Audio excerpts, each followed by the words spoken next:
శ్రీ విష్ణు రూపాయ నమశివాయ.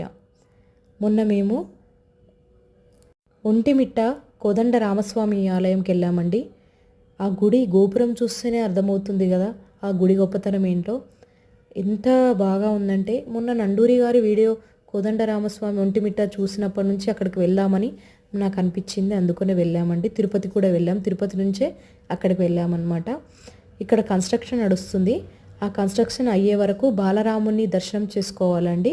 మూలరాముని దర్శనం లేదన్నమాట. అయితే ఇక్కడ శిల్ప సంపద చూస్తే ఆహా అనిపిస్తుంది, అద్భుతం అనిపిస్తుంది. అంత బాగా చెక్కారండి ఒక్కొక్క శిల్పము. నా శిల్పులు ఎంత గొప్పతనం అంటే, అంత ఓపికగా చెక్కడం అంటే నాటి జోక్ అండి. ఒకే శిల్పంలో ఎద్దు ఏనుగు ఎలా చెక్కారో అసలు మాటలు రావట్లేదు. అయితే ఇక్కడ బొమ్మెర పోతన గారు భాగవతం రాశారంటండి. ఈ గుడి ప్రక్కన ఒక బావి ఉంటుందండి. ఆ బావి ఒక ముస్లిం అతందంట.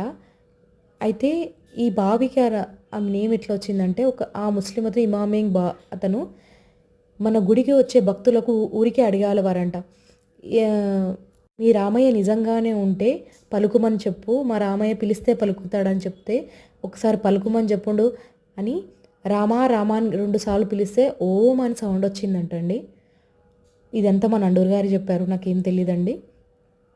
అయితే రావడం వల్ల అప్పటి నుంచి ముస్లింలు కూడా ఈ గుడికి వచ్చి మొక్కుతారంటండి.